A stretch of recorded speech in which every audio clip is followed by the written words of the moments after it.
Hi everyone, welcome to my channel. I hope you're all having a lovely day. In London the sun has finally reared its head, so hey, it looks like summer's on its way. So big up to the UK massive, we're finally having some summer, which is great. So today what am I talking about? Today I'm talking about judgmental mothers. Yes. For those of you who are parents like myself, you know exactly what I'm talking about. So it's the mums that you see around the way. It's the mums that you have find in the park, mums that you find in coffee shops, baby classes, out and about.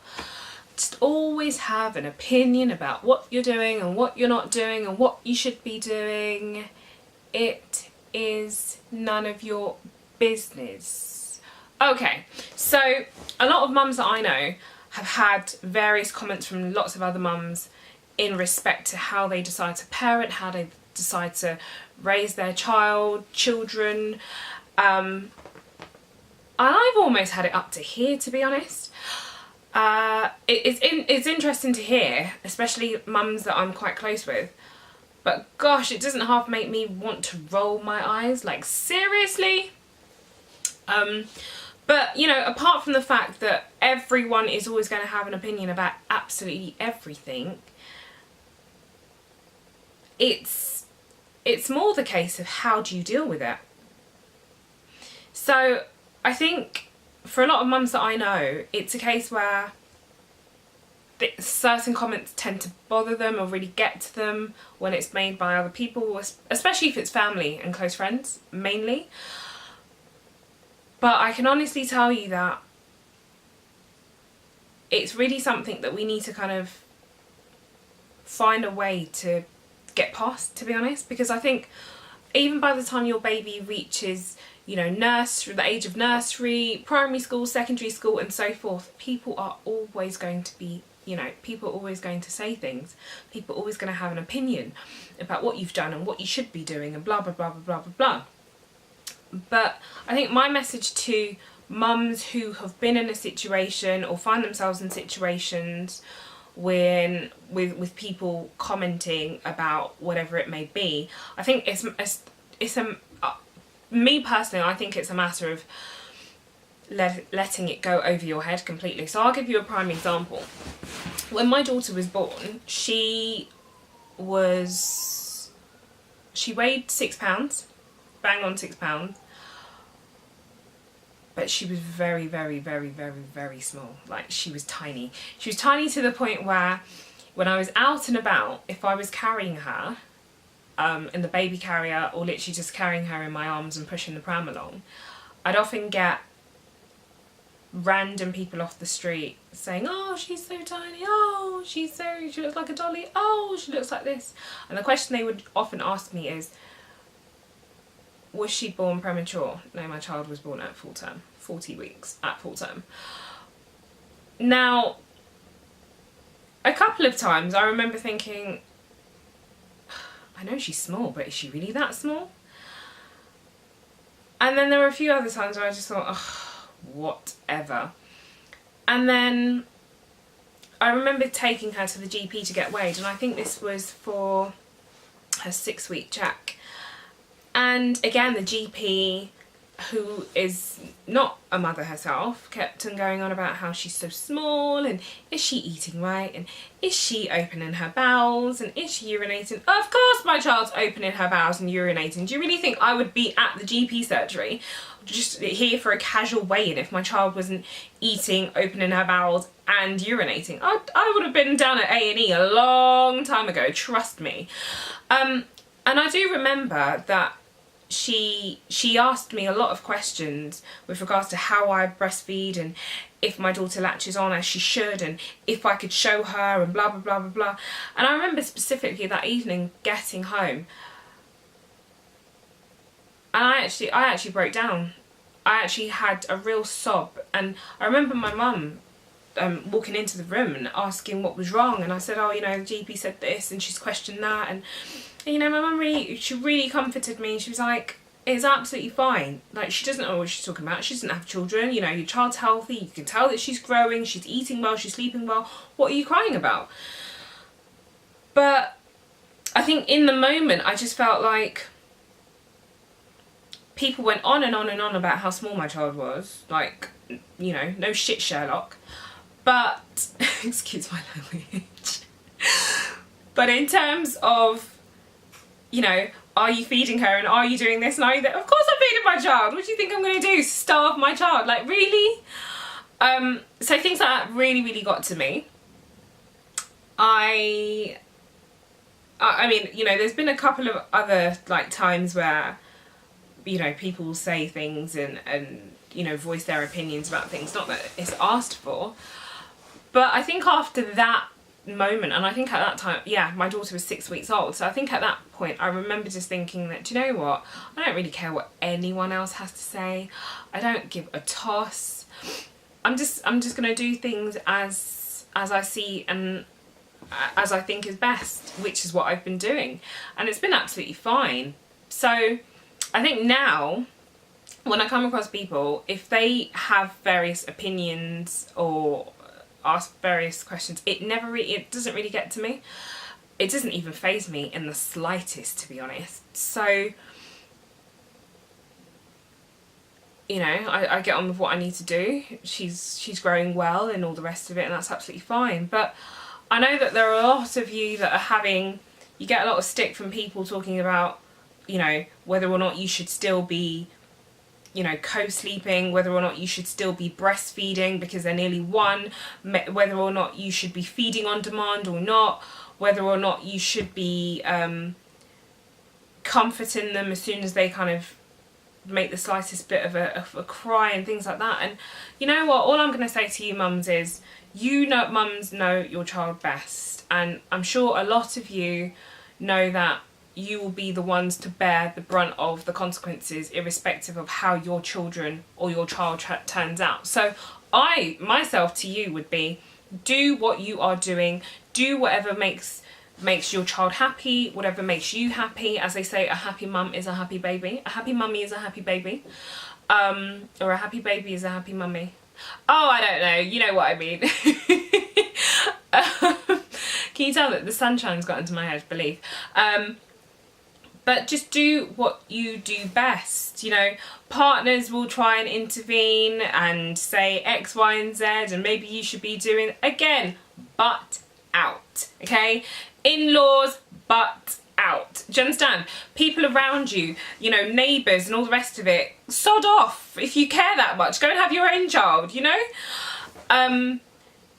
But I think it's just the society that we live in. The society that we live in, I think, I don't know, for some very strange reason, I think a lot of people feel like they're helping, or that their advice is needed, and because they've got children or had children already and they're grown and blah blah blah blah blah. But the fact of the matter is, unless it's asked for, it's not really needed. I'll give you a prime example. I know a couple of mums who refuse to take their children to baby groups because, now listen to this, because they don't want to hear other mums' opinions. They don't want to hear, you know, things such as, oh, your baby's so big for her age, and oh, your child's so small for their age, and they just don't want to be around that. I know, right? Crazy. But I do know a couple of mums like that. Funnily enough, I met them at my antenatal classes, and they refuse to go to these things because they're always going to be, they feel like they're always around other women that are constantly going to judge what they're doing, how they're doing it, and why they're doing it. And that's actually quite sad. That's really, really sad to hear. But I think what a lot of people don't realise is, when you're a mum, your hormones kind of sometimes take over your senses. And I think a lot of people don't realise that how and when they say things can actually have a bigger effect on a woman, on a new mum in particular, than it should normally do. And I think it's a case of people not realising that actually, do you know what, there's a time and a place, and this is just not it. But for us mums out there, the most important thing is you need to let these things go over your head. You know, I'm on Twitter, and I'm constantly seeing things such as, you know, posts like, oh, you know, do any of you have, you know, an issue with such and such and such, and how do you guys cope with such and such and such and such and such? And to be fair, constantly seeing questions like that, I'm just like, why are you letting these things really get to you? Like seriously, why are you letting it get to you? Because if it's getting to you now, what are you going to be like when your child's 5 years old, 10 years old, and people are asking you, oh, do you let your child eat McDonald's? And oh, I don't let my child drink Coke. And oh, do you give your child juice? And oh, cow's milk's no, it's all about almond milk. Like, what are you going to do then? Because you're constantly going to have parents, especially in the playground, kind of going on about, oh, my child doesn't do this and my child doesn't do that. What are you going to do then? You know, so we have to find a way to kind of let things go over our heads and just really ignore them. I'm at a point where I don't really care what anyone says. I'm just like, oh, is it really? Okay, yeah. Like, you'll get this face. I don't care. I haven't asked you. It's none of your business. So, like, butt out, really. And I know that can sound a bit harsh and that can come across a bit rude, but I just don't really care. And luckily for me, I haven't really, especially in the last few months, I haven't found myself in a situation where, like, I even so much as give that opportunity. I don't allow that opportunity to even come in. So, oh, I think you should do this and I think you should do that. I don't allow that opportunity to even really arise as such. Again, another thing is parents comparing their children, their babies in particular. It does my head in. Oh, and how old's your daughter? And how many teeth does she have? And oh no, my son doesn't have any teeth. And oh my gosh, your child's standing. Oh no, mine's not even sitting up yet. Oh my gosh, there's only 4 weeks between them. And oh my gosh, this and oh my gosh, that. Every child develops at their own pace. You know, don't be comparing your children to others at all. Like, I feel like that should be like one of the #1 rules for all parents. Like, don't compare your child to another child. They all develop at different stages. I mean, my child's doing things that I've seen 11-month-old babies doing, and I'm like, okay, great. But then I've also seen babies that are about 6 months old that are doing things that my child's probably only doing now, and I'm like, oh, okay. They all learn at different stages. You know, their interests are generally the same when they're babies, but again, like that their focus can often change. You know, they go through different development leaps, they sleep differently, they have different eating habits, etc, etc. So don't go around comparing your child. I actually honestly feel like mothers place various levels of pressure on themselves by paying too much attention to what other mums are doing. Focus on what you are doing.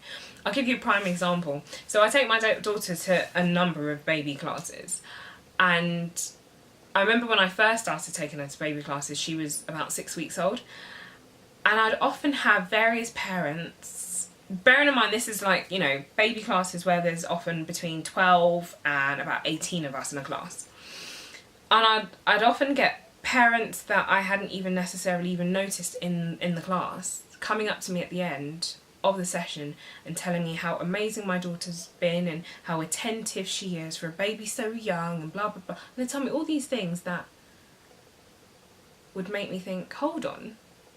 During the class, if you were there with your child who I didn't even notice and even see, how come you spent so much of the class watching my baby? Like, in the time you were watching my baby, what were you doing with yours? Do you know what I mean?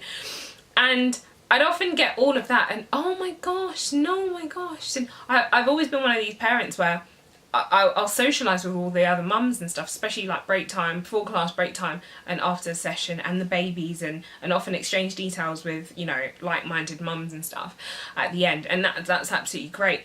But I was never really one of those mums to pay attention to other babies, because the way I see it, yes, it's a fantastic class and teachers are usually fantastic anyway, But for me, it was more, that 45 minutes to an hour was about me spending time, quality time with my baby, and actually watching her development and watching how attentive she is and how focused she is on the activities, and just watching how she tries to attempt to lift her head up and things like that.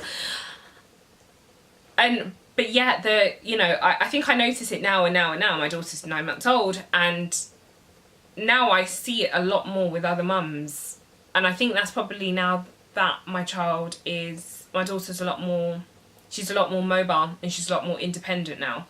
So I have the odd few moments where I might catch a mum watching another mum, and then she might look at her child, and you look at another child, and then you can automatically see it's written all over her face. Like, mentally she's thinking, oh my gosh, that baby's younger than my son, but he's doing that, and is there something wrong with my child?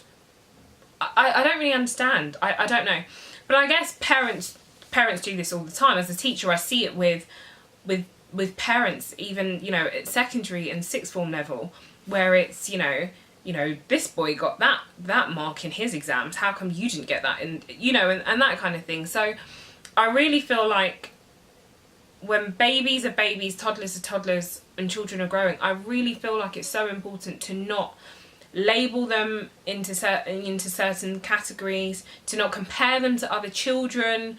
And you've got to remember that different parents parent in different ways. Children develop at their own pace, and society is going to have an opinion about what it is you do and how you're doing it and why you're doing it with your child. But the most important thing is to really keep that focus on what you are doing and what goals you are setting for yourself and for your child or your children. I think that's so, so key, because it's so easy to get caught up in that whole thing of, oh, but maybe I should be doing this and maybe I should be doing that, and maybe I'm not doing enough of this, and that's not the case. And stop questioning yourself and stop self-doubting yourself as well. You're doing a fantastic job. You know your child best as a mother, and you kind of just need to keep focused and maintain your focus on that. It's fine if you then want to ask, another mum about their experience or their opinions about something, or their views on something, or if you even so much as want to kind of reach out for some form of support of some sort, that's absolutely fine. But don't start trying to mirror your parenting skills off the back end of somebody else. Don't allow health visitors, midwives, GPs. I'm sorry, I know you guys are professionals, but a lot of the time, most of the things that have come from those three main professionals since I became a mum, a lot of them have either contradicted one another, or it's just been advice that I haven't even seen the sense in, to be honest. And apart from feeding my child and my own well-being, if I'm honest with you, I think by the time my daughter hit like 5-6 weeks, I started doing things myself. My maternal instincts really kicked in, and I just thought, actually no, the leaflet might say this, and the red book might state such and such, and the GP might say this, but you know what, it doesn't work for me, and this is what works best for my child. So for example, when you put your child down, newborns, don't lay them on their stomach because they might suffocate and blah, blah, blah, blah. I'm not going to lie. 10 days old, my daughter was 10 days old. I remember putting her, not in the Moses basket, but in her crib. I put her on her tummy. Not only did she let off, a nice amount of gas, but she slept so well. You could tell that she was really, really comfortable. Funnily enough, at 10 days old, I remember seeing her turn her head, actually. She actually lifted her head and turned her head the other way. So I always made sure that if I did put her on her tummy, I was always around in the room. It wasn't a case of, right, it's night time, put her on her tummy and leave her. No. So again, there were various things that, you know, health professionals will tell you to do. And I know that safety comes first, don't get me wrong, and I always ensured that my daughter was always safe. But sleeping on her back was just something that she didn't really become accustomed to at all from a very young age. So like I say, mums, you do what makes your child happy and what makes you happy, and do not for 1 second allow external views, external opinions to self-doubt your parenting skills. So that's kind of like the main thing. I kind of went off on a tangent slightly today. So just to wrap up, what I kind of said was, everyone's going to have an opinion, so just ensure that you find a way to let it go over your head. Secondly, don't allow how another mum parents her child to have an impact on how you feel. So don't compare the way that your child develops in comparison to another child. Every child develops completely differently. And thirdly, you do what works best for you and your child. Okay? So I look forward to seeing you all again soon. My next video is potentially going to be some positive advice to expectant mothers. Now, I had a ridiculous amount of negativity around me throughout my pregnancy, and even when I became a mum for the first time. But contrary to all of that, I've had an amazing positive experience from start to up until now, and I really want to focus and really share a lot of that with you. And so if you're an expectant mum or a new mum, you're probably going to actually find that my next video will be speaking to you directly. Okay, so I'm going to stop waffling because I've done a lot of that today, and I look forward to seeing you all. Please don't forget to like and subscribe. Thank you, and see you soon. Bye.